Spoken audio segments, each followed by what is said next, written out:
사람에게는 체온이라는 게 있죠. 체온.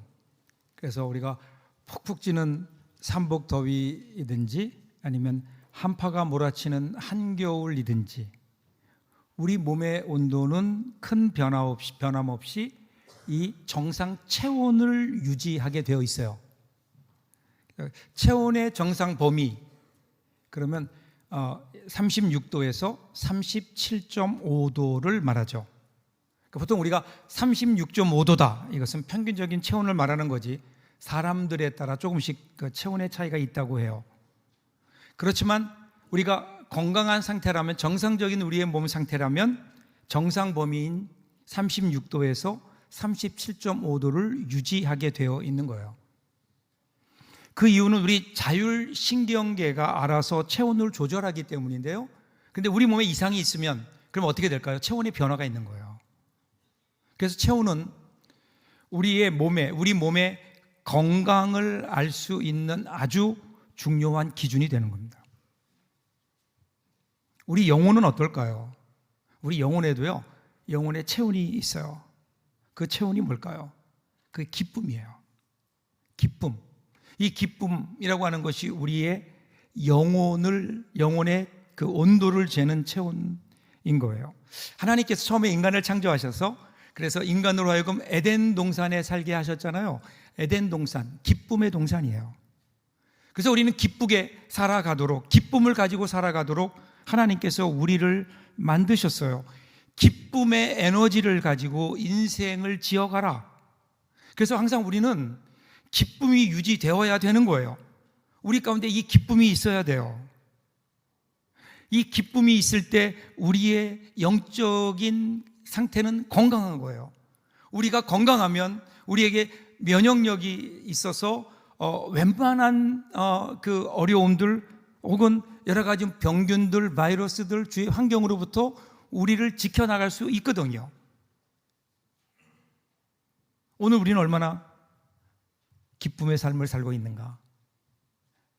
내가 얼마나 내 삶 속에 기쁨이 있는가? 이것이 우리 영혼의 체온이라고요. 만일에 기쁨이 없다면 그럼 무언가 우리의 영혼에 문제가 있는 거죠. 그래서 오늘 시편은 우리를 그 기쁨의 자리로, 그 건강의 자리로, 감사의 자리로 우리를 초대하고 있습니다. 오늘 시편 100편인데요 1절을 보세요. 1절 같이 한번 읽을까요? 같이 읽습니다. 온 땅이여 여호와께 즐거운 찬송을 부를지어다, 이렇게 얘기해요. 자, 온 땅이요. 히브리어로 보면요, 콜 하레츠라는 말이에요. 이 말은요, 일종의 조건절이에요. 온 땅에 있는 것들의 모든 상황 속에서 그런 거예요. 어떤 상태에 있든지, 어떤 상황에 있든지, 어떤 조건에 있든지, 어떤 시간 속에 있든지 뭘 하라고요? 즐거운 찬송을 부르라. 이것이 하나님께서 우리를 향하신 명령인 거예요. 여러분 잘 보세요. 하나님께서 우리에게 야, 니네가 찬양할 만한 때에 찬양해라 그러지 않으셨어요. 우리의 상황을 보면 도저히 찬양할 수 없는, 기뻐할 수 없는 그러한 삶의 환경일 때가 사실은 많이 있잖아요. 아직도 무언가 채워지지 않았고 잘 안 되고 막히고 막막하고 내가 보기에도 소망이 없어 보이는 그러한 상황 속에서 하나님은 우리에게 찬양하라 이렇게 말씀하시는 거예요. 찬양하라. 그런데 그 찬송이 어떤 찬송인가? 기쁨의 찬송이에요. 즐거운 찬송을 부를지어다.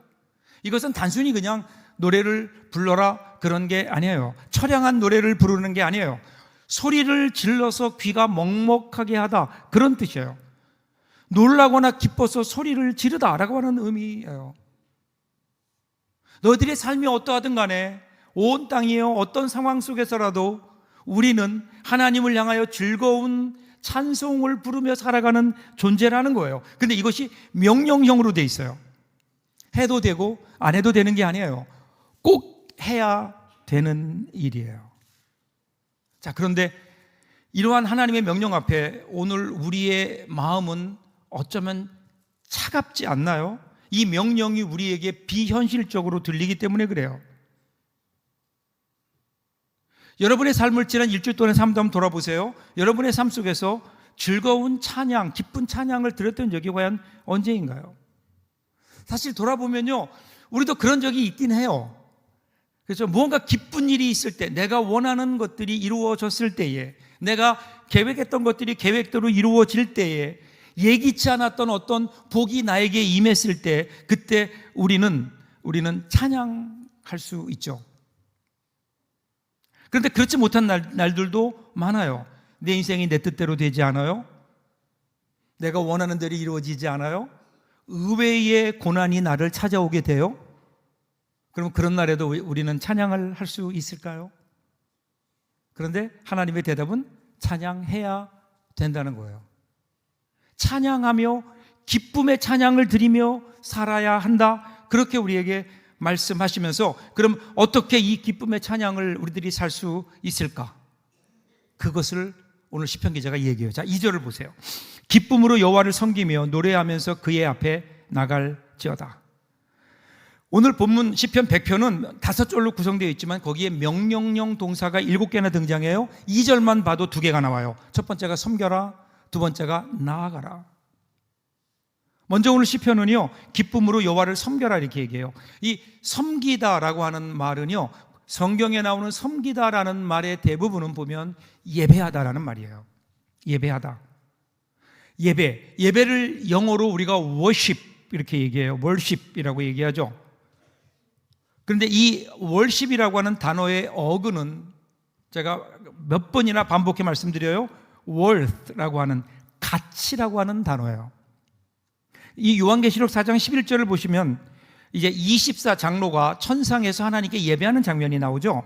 우리 주 하나님이여 영광과 존귀와 권능을 받으시는 것이 합당하오니 주께서 만물을 지으신지라. 만물이 주의 뜻대로 있었고 또 지으심을 받았나이다 하더라.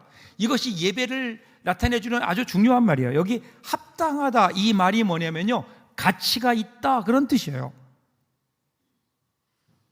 왜 하나님께서 예배를 받을 만한 가치가, 자격이 있으실까요? 그 이유는 하나님이 만물의 창조주시고 통치자이시기 때문에. 그러니까 지금 사도 요한은 하늘 문이 열리면서 그 창조의 하나님, 그 하나님의 신비를 묵상하며 그 앞에 엎드리는 거예요. 이것이 예배인 거예요. 어떻게 우리가 기쁨의 찬송을, 즐거운 찬송을 부를 수 있을까? 그래야 우리 삶에 기쁨이 있는데, 그러면 기쁨의 찬송을 부르려면 어떻게 될까요? 첫 번째 자리가 예배인 거예요. 예배. 한 기독교 심리학자는 예배자의 행복을 이렇게 표현해요. 어린아이가 엄마의 품에 안겨 젖을 먹고 있는 그 어린아이의 모습이다 이렇게 표현을 했어요. 한번 생각해 보세요. 어린아기가 엄마의 품에 안겨서 젖을 먹고 있는 그 모습, 그 만족하는 그 모습, 행복에 겨워하는 그 모습, 그것이 바로 여러분 예배자의 특권이고 예배자의 기쁨이라는 거예요. 오늘 우리가 드리는 예배가 과연 이러한 기쁨이 있고 행복이 있는가? 우리가 이런 예배 드리기 위해서 무엇보다 준비해야 돼요. 예배를 사모하는 마음으로 하나님 앞에 엎드리는 것, 주님의 음성 듣기를 사모하는 마음, 여러분 이것은 예배자의 필수 덕목 아닐까요? 여기에서 우리는 하나님의 풍성한 임재를 경험하고 그 하나님의 임재 앞에서 우리의 모습을 보게 되는 거죠. 이러한 예배를 드릴 때마다 우리 가운데 있는 이 귀한 은혜가 저와 여러분들에게 넘쳐날 수 있기를 주님의 이름으로 축복합니다. 어떤 분이 그래요. 목사님, 저는 예배할 때마다 하늘문이 열리는 것을 보고 싶다고. 그래야 여러분 하나님의 임재를 경험할 수 있지 않을까요? 그래야 계속해서 시인이 얘기하는 대로 기쁜 노래를 부르면서 하나님께 나아갈 수 있어요. 이 말을 직역하면 그분의 얼굴을 향해 나아가라. 그 얼굴이란 하나님의 임재를 말하는 거예요. 그러니까 하나님의 임재 앞에 기쁨의 찬양을 부르며 나아가라. 이것은 우리의 선택이 아니라 하나님이 부르신 강력한 부르심이라는 거예요. 부르심. 하나님을 바라보는, 그래서 우리가 예배할 때 어디를 보느냐, 무엇을 보느냐, 하나님의 임재를 경험해야 되고 그 하나님의 임재 앞으로 나가는 것이 예배의 자리예요. 그래서 시편에 보면 이러한 표현들이 곳곳에 나와요. 시편 69편 30절부터 31절 보세요. 내가 노래로 하나님의 이름을 찬송하며 감사함으로 하나님을 광대하시다 하리니 이것이 소 곧 뿔과 굽이 있는 황소를 드림보다 여호와를 더욱 기쁘시게 함이 될 것이라. 여기 보면 광대하시다라는 말이 나와요. 이 말의 표현은 영어 표현으로 보면 magnify라는 말이에요. magnify, 크게 보이게 한다, 확대시키다, 그런 뜻이에요. 그러니까 우리가 예배할 때, 하나님 앞에 엎드릴 때, 그때 하나님이 어떤 분이신가를 우리가 확연하게 볼 수 있다는 거예요. 여러분, 원래 우리가 예배 드릴 때 그분이 더 큰 분이 된다, 그런 의미가 아니라 원래 큰 분이셨다고요. 그런데 우리가 보지 못한 거예요. 우리의 눈이 어두워서, 우리의 눈이 감겨 있어서 그 하나님을 보지 못했는데, 우리가 감사함으로 하나님께 찬양하며 예배하며 하나님의 임재로 나아갈 때, 그때 하나님께서 우리에게 하나님의 광대하심을 보여주신다는 거예요. 여러분, 망원경 아시죠? 망원경으로 보면 실제로는 거리가 너무 떨어져서 보지 못하는 것들을 보게 하잖아요. 여러분, 하늘에 있는 별을 보세요. 별이 보이나요? 지금이야 뭐 낮이니까 안 보이지만 밤에도 좀 별이 안 보여요. 그 이유가 뭘까요? 멀어요. 너무 멀어서 그게 보이지 않는 거예요. 그런데 그 별이 작은 별일까요? 아니야, 대부분이 지구보다 큰 별들이 많잖아요. 근데 왜 우리 눈에 보이지 않을까요? 너무 멀어요. 그러니까 보이지 않는 거예요. 그것을 볼 수 있는 눈이 없어요. 그래서 어떻게 해요? 천체 망원경을 통해서 우리는 그 별들을 볼 수 있는 거예요. 이것이 바로 오늘 여기에서 얘기하는 magnify예요. 확대시키는 거예요. 확대시키는 거예요. 우리가 찬양하며 나갈 때, 하나님 앞에 예배할 때, 그동안 보이지 않았던 하나님, 크신 하나님, 위대하신 하나님, 전능하신 하나님이 예배를 통해 우리를 만나주시는 거예요. 우리가 그 하나님을 보는 거라고요. 이 하나님을 볼 때 그 앞에 엎드리지 못할 사람이 누가 있을까요? 여기에서 진정한 예배가 시작되는 거예요. 오늘 저와 여러분의 눈에 이 광대하신 하나님, 크신 하나님이 보여지는 놀라운 은혜가 있기를 주님의 이름으로 축복합니다. 그럴 때 그 하나님 앞에 한번 여러분 상상해 보세요. 우리가 온 우주를 창조하신 하나님 앞에 내가 있다. 그럴 때 우리에게 어떤 소리가 들리기 시작할까요? 여러분, 사실은요, 우리가 살고 있는 이 세상은 거룩한 찬양으로 가득 차 있어요. 우리에게 들을 귀가 없어도 듣지 못할 뿐입니다. 내 마음에 근심, 걱정, 불평으로 가득 차 있기에 이 우주의 찬양은 우리에게 들려오지 않고 오히려 탄식과 신음으로 우리에게 들려오는 것 아닐까요? 그런데 여러분, 그때 우리의 근심을 잠재우고 불평을 가라앉히고 하나님을 향해 기쁜 찬양을 하며 나갈 때, 그때 우리에게 어떤 소리가 들릴까요? 폭풍 후 저 건너편에서 들리는 자연의 신비한 화음이 우리 귀에 들려오지 않을까요? 해와 달이 노래하고 별들이 노래하는 합창소리가 우리의 영혼을 울릴 때, 그때 비로소 우리는 하나님 앞에 엎드릴 수 있는 거예요. 바닷가에 나가 파도 소리에 귀를 기울이며 창조주 하나님, 그 하나님의 은혜를 노래하는 그 바닷소리를 한번 여러분 들어보십시오. 폭풍과 뇌성과 번개와 우박이 온 세상을 흔드는 그러한 그 소리가 하나님의 권능의 합창, 하나님을 향한 그러한 권능의 소리처럼 우리에게 들려오지 않을까요? 이 하나님을 찬양하는 소리를 들을 때, 그때 여러분 우리 마음이 찬양으로 가득 찰 거예요. 그런데요, 여러분, 하나님은 무엇보다도 그 다른 어떤 찬양보다 하나님이 듣기를 원하시는 찬양이 있다고요. 그것은 하나님께서 특별하게 창조하시고 만드시고 구원하셔서 하나님의 자녀로 만드신 여러분들의 찬양 소리예요. 여러분의 삶 속에서 하나님을 향한 찬양 소리를 하나님은 듣기를 원하시는 거예요. 그래서 우리 한 사람 한 사람이 노래하기 시작할 때 하나님은 친히 귀를 기울이시며 하나님께서 하늘에서 할렐루야 이렇게 화답하지 않으실까요? 그러면 여러분, 우리 삶 속에 울려 퍼지는 그 기쁨의 은혜들, 여러분 상상해 보세요. 기가 막힌 일 아니에요? 하나님은 우리가 그렇게 살기를 원하신다고요. 그런데 오늘 우리가 왜 그렇게 살지 못할까요? 이 하나님을 바라보지 못해요. 그리고 우리 삶의 환경만 바라보며 그 환경에 따라 살아가니까 우리에게는 이러한 하나님을 향한 기쁨의 찬양이 우리에게 갈수록 줄어들고 있는 것은 아닐까. 그래서 3절 보세요. 여호와가 우리 하나님이신 줄 너희는 알지어다. 그는 우리를 지으시니요 우리는 그의 것이니 그의 백성이요 그의 기르시는 양이로다. 여러분, 기쁨이라고 하는 게요, 단순히 감정의 흥분이 아니에요. 우리의 기쁨은 맹목적인 게 아니에요. 무지의 즐거움이 아니에요. 하나님이 우리가 왜 하나님 앞으로 나아가야 되느냐, 하나님이 누구인가를 알아야 돼요. 먼저 뭐라고 얘기해요? 하나님이 우리를 지으신 분이다. 여기 지으셨다라고 하는 말이요, 히브리어로 아사라는 말이에요. 이게 우리나라 말에도 이런 게 있긴 하지만 아주 폭넓은 의미를 가졌어요. 그 말은 만들다, 낳다, 지정하다, 그런 뜻이에요. 그러니까 이 말은 하나님이 우리를 창조하셨다, 그 의미와 함께 우리를 부르시고 거듭나게 하셔서 하나님의 자녀가 되는 권세를 주셨다, 이런 의미예요.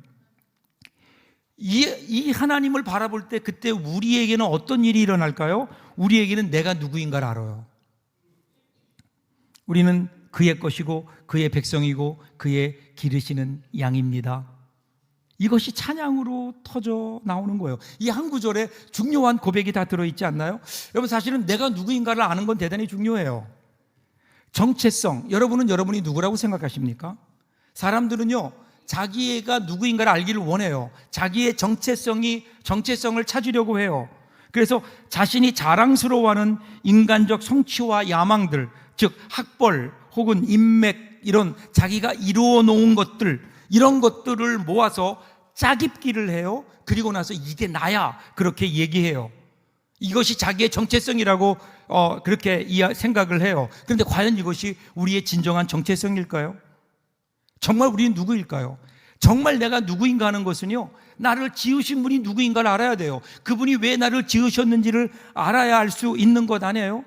그래서 이것을 발견한 시편 기자가 이렇게 찬양해요. 시편 8편 4절 5절 보세요. 사람이 무엇이기에 주께서 그를 생각하시며 인자가 무엇이기에 주께서 그를 돌보시나이까. 그를 하나님보다 조금 못하게 하시고 영화와 종기로 관을 씌우셨나이다.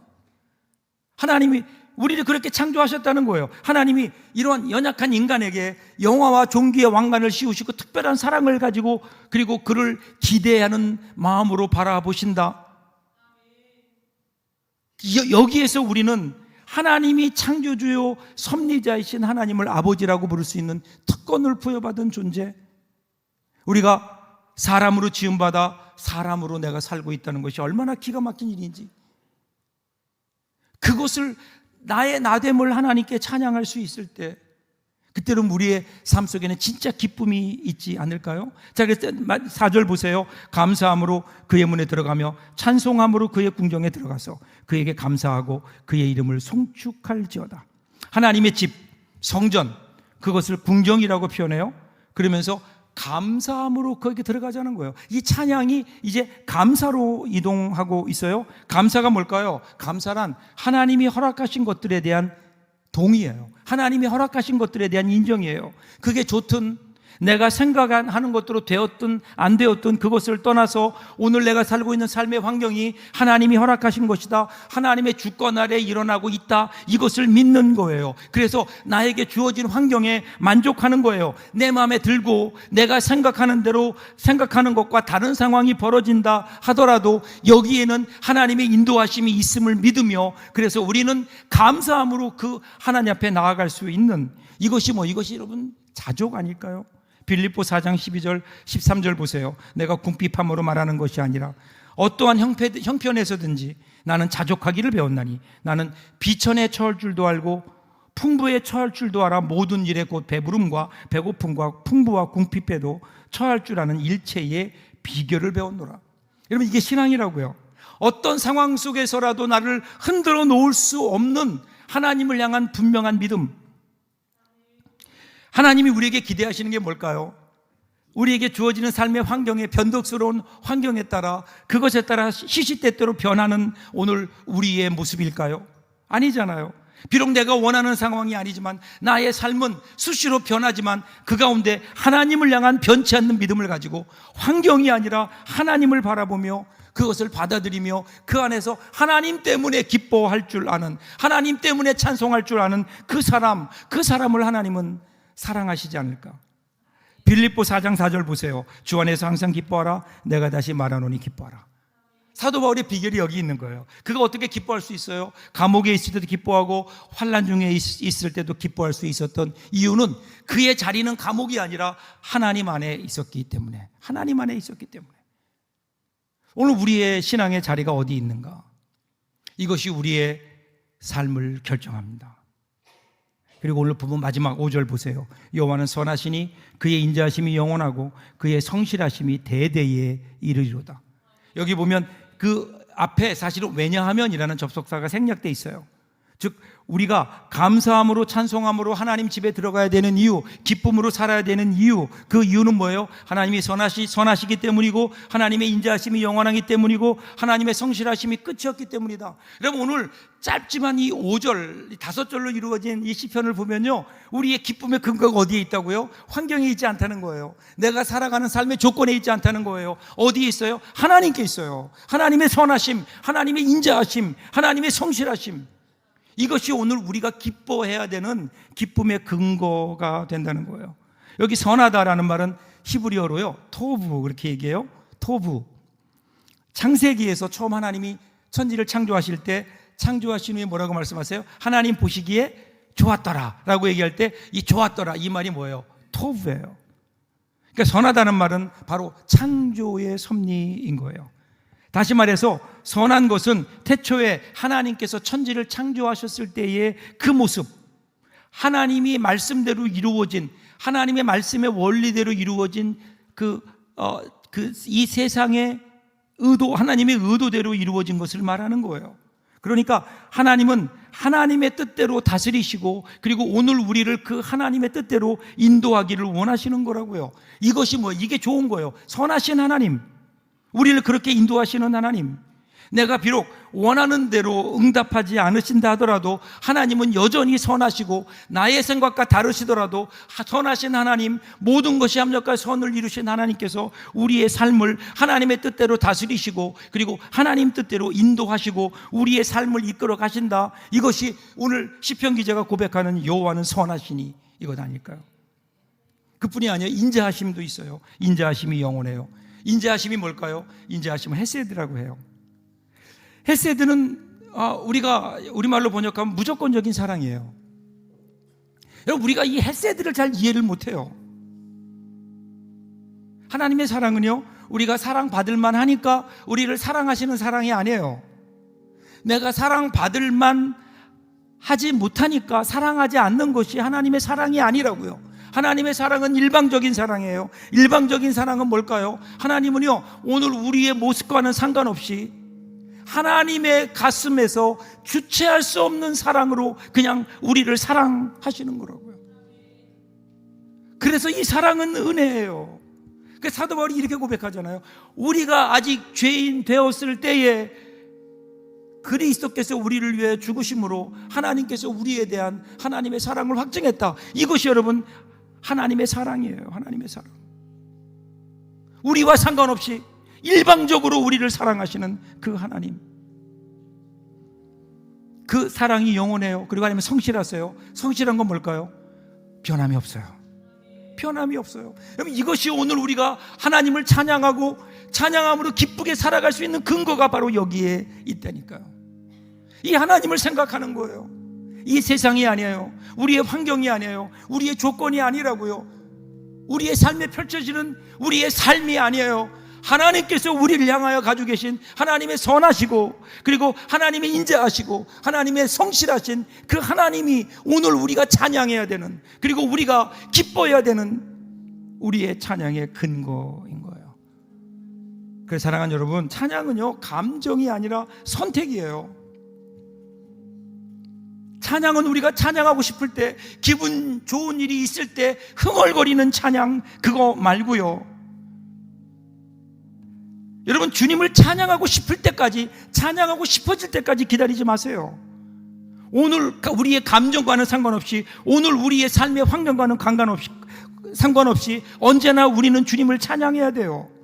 살다 보면요 찬양이 안 나올 때도 많아요. 찬양하고 싶은 마음이 전혀 들지 않을 때도 있어요. 그런데 그거 중요하지 않단 말이에요. 찬양은 우리의 감정으로 드리는 것이 아니에요. 우리 믿음의 고백이에요. 그래서 찬양을 하기 위해서 기다리지 마세요. 여러분 삶 속에서 이 말씀이 생각나면 그때 지금 멈추어서 주님을 찬양하는 거예요. 찬양하고 싶지 않을 때도 찬양하는 거예요. 갈등 중에 있을 때도 찬양하는 거예요. 우리의 일이 순조롭지 않을 때도 하나님께 찬양하는 거예요. 그러면 그 찬양이 여러분들의 삶을, 여러분들의 영혼이 기쁨으로 일할 수 있도록 인도하는 거예요. 오늘 우리는 찬양을 우리 삶 속에서 생활해야 될 필요가 있어요. 생활해야 돼요. 여러분, 전에 우리 상수도 시절이 좋지 않았던 시절에 지하수를 끌어올려서 사용하는 펌프가 있었어요. 여기 계신 분들은 다 아실 거예요, 그죠? 펌프를 하면 시원한 물이, 지하수가 나오게 되죠. 물을 끌어올릴 수 있습니다. 그런데 그 펌프를 한동안 사용하지 않고 놔두면 어떻게 될까요? 그럼 물이 다 빠져요. 그러면 아무리 펌프질을 해도 물이 올라오질 않아요. 그때 어떻게 하죠? 거기에 물을 한 바가지 갖다 부어요. 그 물이 뭐예요? 마중물이에요. 마중물을 거기에 한 바가지 붓고, 그리고 펌프질을 시작하면 얼마 안 있어서 그 물이 그 밑에 있었던 시원한 지하수를 끌어올리는 거예요. 펑펑 쏟아지게 하는 거예요. 여러분, 오늘 우리의 삶이 이 하나님께서 우리에게 주시는 기쁨이 넘쳐나기 위해서, 정말 우리가 기쁨의 건강한 삶을 살기 위해서 오늘 우리에게 필요한 게 뭘까요? 하나님은 우리에게 이 마중물을 부으라고 하시는 거예요. 우리의 찬양, 찬양, 도저히 찬양할 수 없는 상황이지만, 찬양하고 싶은 마음이 조금도 없지만, 그런데 그때 우리는 믿음으로 결단하며 찬양을 선택하는 거예요. 그리고 하나님 앞에 찬양하는 거예요. 그러면 그 찬양이 우리에게 마중물이 되어서 하나님께서 예비하신 하늘의 기쁨이 더 큰 찬양으로 우리를 감싸시는, 여러분, 정말 메마르고 고단한 사막 같은 우리의 삶 속에서 오늘 우리에게 정말 필요한 것이 이 기쁨이 아닐까요? 생수같이 쏟아나는 기쁨이 아닐까요? 그렇다면 오늘 우리가 해야 될 일은 뭘까요? 하나님이 준비해 놓으신 그 귀한 은혜, 그 큰 기쁨을 우리들이 경험하기 위해서 오늘 우리가 해야 되는 것은 우리의 삶의 현장 속에서 하나님을 향해 조용한 목소리로 찬양을 시작하는 거 아닐까요? 할 마음이 없어도, 하기 싫어도 하나님 앞에 조용히 우리의 마음을 열고 하나님을 묵상하며 하나님 앞에 찬양하기 시작할 때, 그때 여러분, 거기서 어떤 변화가 있어요? 어떤 놀라운 일들이 일어날까요? 그 찬양을 통해 우리 가운데 평화가 임하고요, 우리 잃어버렸던 기쁨이 회복되고요, 기쁨의 찬양이 우리의 삶을 흔들지 않을까요? 그렇게 살 수 있다면 얼마나 좋을까요? 올 한 해 동안 이 하나님이 주시는 기쁨의 삶을 살아내는, 그러기 위해서 오늘 우리에게서 작은 찬양의 역사가 일어나는 이번 한 주간 저와 여러분들에게 열려지시기를 주님의 이름으로 축복합니다. 기도하겠습니다.